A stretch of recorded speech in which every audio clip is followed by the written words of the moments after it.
Cómo este tipo de políticas, aunque vengan justamente desde el Estado o desde una parte del Estado, pues son violatorias también de derechos humanos. Por favor, hablemos de esto. Sí, yo creo que es importante hacer un llamado y parece mentira que tengamos que hacerlo, pero hacer un llamado al respeto de la dignidad humana como principio. Es decir, si como sociedad no podemos acordar en el respeto a la dignidad humana como principio básico, pues creo que realmente hay mucha introspección que hacer también dentro de la comunidad latina. Creo que justamente estos mensajes deshumanizantes, pero sobre todo la criminalización de la población migrante, el señalar que todos son miembros de bandas criminales o que han cometido delitos en Estados Unidos, sin que haya evidencia de ello, por supuesto que eso ha calado. Y por eso es tan importante el trabajo del periodismo, el trabajo de las organizaciones de derechos humanos, de poder brindar información basada en evidencia, justamente para poder desmontar esas narrativas que son narrativas que dividen y que creo que es muy importante recordar que los mensajes de deshumanización y de, digamos, llamar a la otra persona por animal o digamos, tratar de quitarle su naturaleza humana, esas son, digamos, las narrativas que siempre históricamente han precedido a las grandes atrocidades y abusos de derechos humanos por los que ha pasado la humanidad.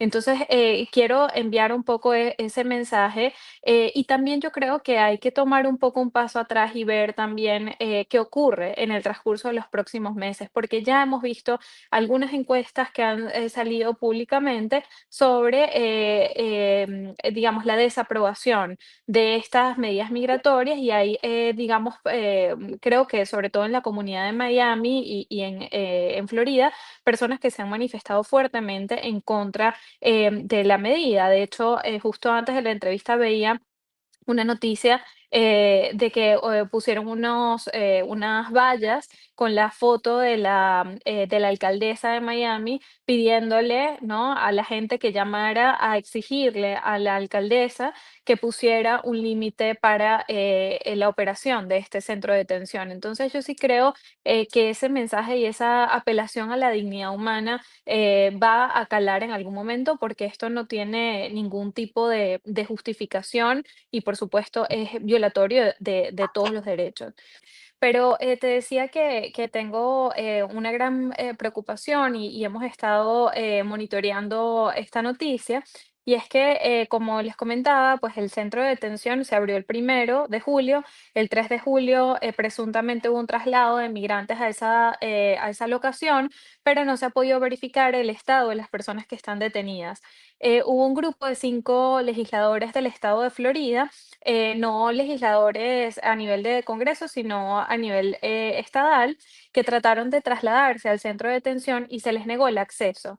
Legalmente, todos los legisladores tienen acceso a centros de detención, es decir, la ley en Estados Unidos les autoriza a hacer visitas porque tienen esa función de vigilancia y supervisión de estándares y de normas a nivel nacional, ¿no? Entonces, no se les permitió el acceso y hoy pues hubo esta noticia de una persona que presuntamente está detenida en ese lugar que manifestaba pues las condiciones muy graves de condiciones insalubres, de que las luces estaban constantemente prendidas, luz blanca, etcétera, pero estas denuncias que son muy graves y que podrían incluso constituir tratos crueles, inhumanos y degradantes que están prohibidos dentro del marco normativo nacional, pero también internacional, esto no se ha podido verificar. Entonces es muy importante hacer seguimiento también a estos llamados que hemos visto, y esto sí a nivel de Congreso. Hoy un grupo de congresistas envió una carta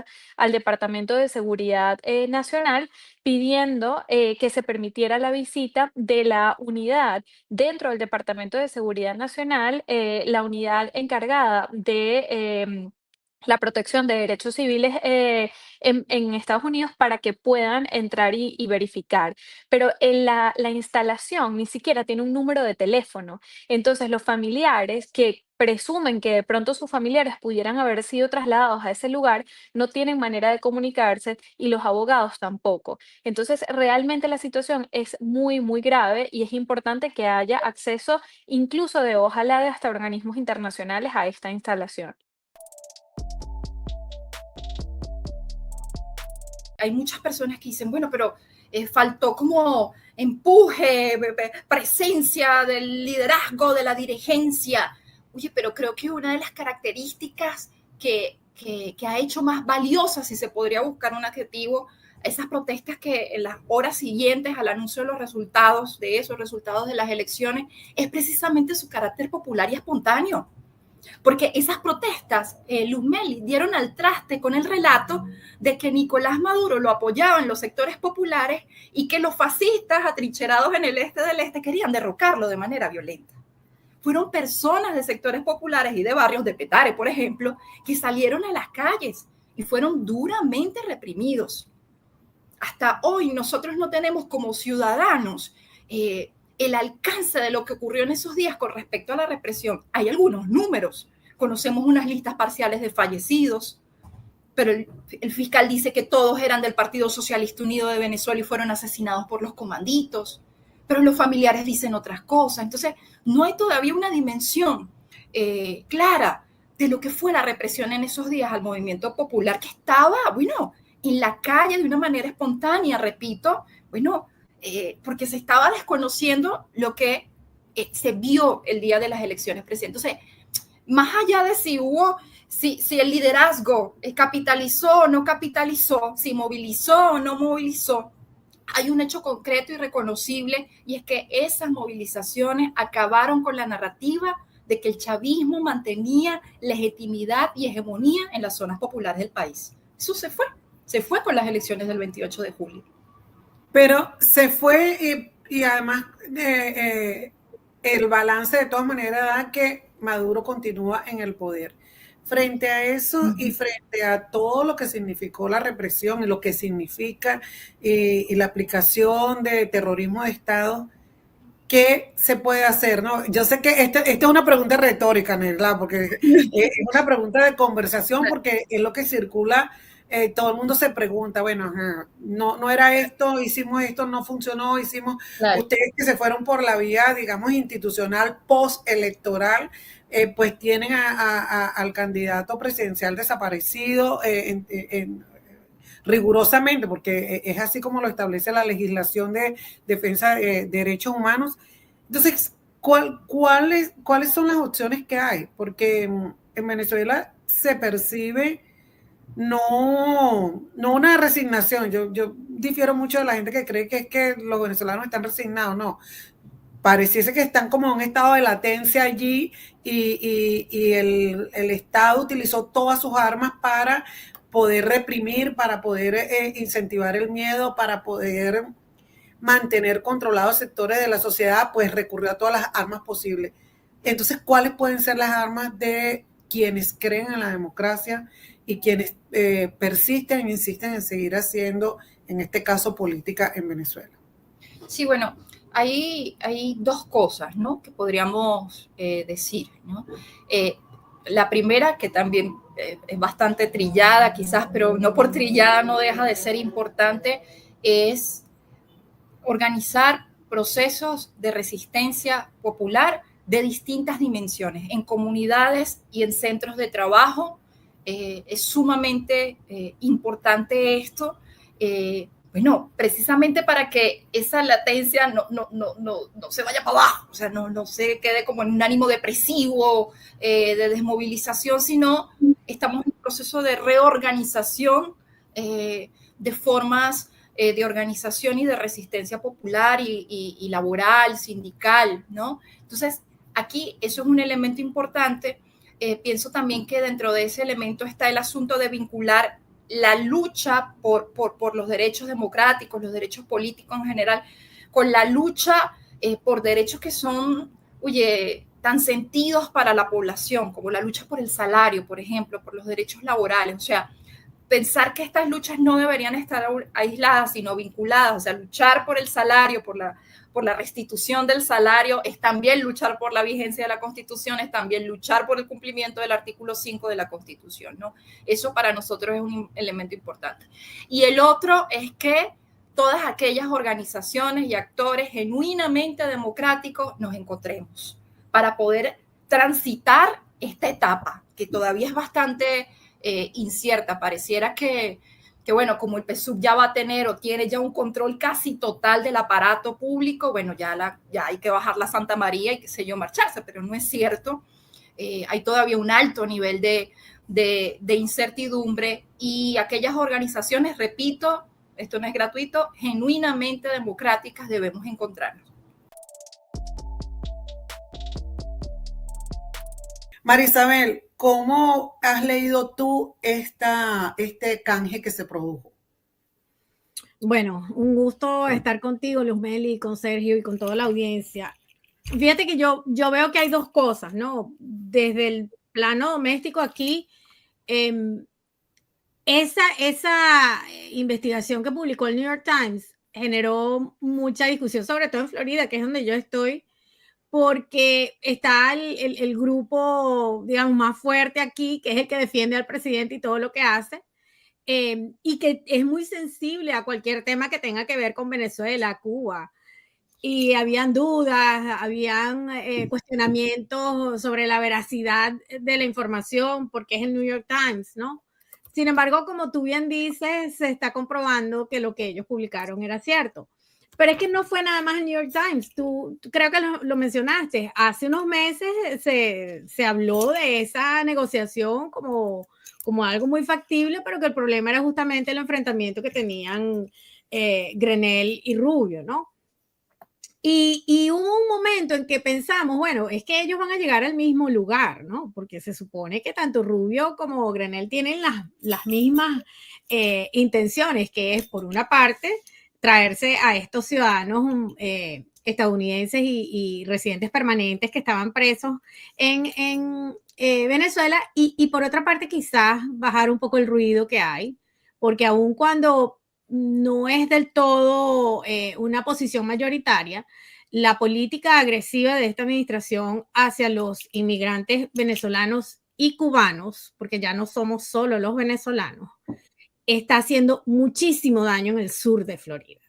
Y esta es una manera quizás de no apagar el fuego, pero sí de bajarle el volumen al ruido que está generando esa política. Entonces, había un gran interés por parte de al menos de estos dos personajes dentro de la administración, de quizás cerrar uno de los tantos frentes que tiene abierta esta administración con respecto a la inmigración. Claro, ahora, Sergio, antes de irnos al tema político en Estados Unidos, ¿cómo ha leído ustedes esto? Porque pues en Venezuela hay distintas posiciones. Yo hoy estuve consultando con gente de distintas posiciones, entonces hay como estas tres tesis. Una tesis de que, bueno, fue una negociación de tres bandas, en donde estuvo involucrado Trump, pero sin aparecer, estuvo involucrado la administración de Maduro, y está involucrado Bukele, que pues ahora les voy a presentar un video donde Bukele asume como que el héroe de la negociación.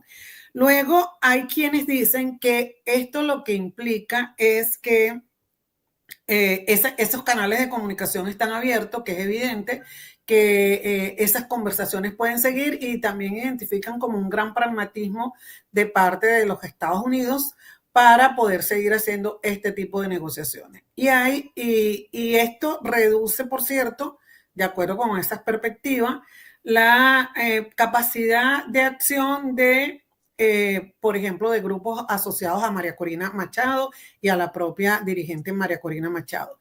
Y finalmente hay también una tesis, gracias a todos los que se están sumando, por cierto, hay una tesis según la cual pues lo que está ocurriendo en Venezuela es una consolidación de un cambio de régimen, una transición interna del régimen para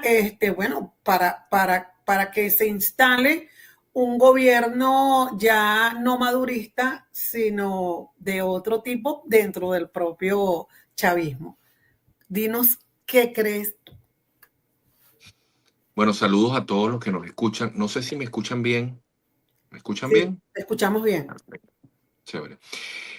Bueno, lo primero que hay que decir es que esta no para nada fue una negociación estratégica. Es decir, aquí no se está planteando la salida del gobierno, aquí no se está planteando la posibilidad de una elección que ponga en riesgo su poder, ni nada por el estilo. Esto es simplemente son las adecuaciones que hay entre gobiernos para bajar tensiones por problemas que a todas las partes involucradas les interesaba. Por un lado, como bien decía María, la política migratoria de Trump ha sido algo muy torpe, muy grotesco, muy racista y ha levantado una cantidad de resistencia muy grande. Todos estos días ha habido protestas en Estados Unidos contra la política migratoria y el traslado de una cantidad de venezolanos a esta prisión de máxima seguridad en El Salvador, donde ya se demostró que la inmensa mayoría no tenían antecedentes penales, no eran delincuentes. Entonces empieza a caer la mentira y Trump es, digamos, especialista en decir mentira, pero también se le van descubriendo. Entonces ellos necesitaban bajar la presión de este tema. Por otro lado estaba Bukele en el medio de todo esto, que todos los ojos del mundo, Amnistía Internacional, diferentes organizaciones estaban ahora auscultando, viendo lo que estaba pasando en esa prisión y dándose cuenta que no era un extraordinario gobierno, sino que es un violador de derechos humanos también, porque tenía una cantidad de personas allí, en qué contexto lo tiene, o sea, cómo se desarrollaba un proceso jurídico en El Salvador con personas que no han cometido ningún delito. Entonces necesitaba, era una papa caliente que también necesitaba salir de eso. Y por otro lado, el gobierno de Maduro, que tenía una presión enorme de familiares, o sea, ¿qué vamos a hacer con estas 200 y tantas de personas que están ahí adentro? Sumado a la presión de los presos políticos, a toda la presión internacional por lo que ha venido ocurriendo en el último año y medio, y bueno, y se le presenta una oportunidad a todos de ganar-ganar. Esto fue algo de ganar-ganar, en donde Maduro sale rescatando a una cantidad de venezolanos y la foto tú la mostraste, esa es la foto, eso es lo que querían, ese es el mensaje, el cuento que quiere entrar a ellos. Yo estoy aquí para defender a los venezolanos que son expulsados y maltratados desde el extranjero. Por otro lado, Trump y la administración Trump gana, y bueno, yo liberé 10 venezolanos y me deshice de 250 delincuentes que ya están allá. Y por otro lado, Bukele se quita también de encima toda esta presión que tenía por tener detenido de forma ilegal a una cantidad de seres humanos que no habían cometido en su gran mayoría ningún tipo de delito. De tal manera que esto digamos, no podemos confundirnos, no podemos creer que no, que aquí hay una negociación, que puede haber, no, el gobierno para nada está poniendo en duda, está poniendo en riesgo su poder, su estatus. Por el contrario, lo que estamos viendo, yo coincido con eso que tú mencionaste al final, lo que estamos viendo es una consolidación de un régimen que está pasando de autocracia a totalitarismo, pero además estamos viendo una nueva era. Nosotros vimos la era Chávez y todos sabemos un poco en qué consistió la era Chávez, era líder principal, etcétera, hasta su muerte. Después vimos la era Maduro, donde Maduro efectivamente coordinaba, no tenía el mismo liderazgo de Chávez, pero tenía una incidencia fundamental. Pero después de la derrota electoral que sufrieron ellos el año pasado, el año pasado, ¿verdad? No ha pasado tanto tiempo. Sí, fue el año pasado, 2020, 2024, Sí. ya fue el año pasado ya.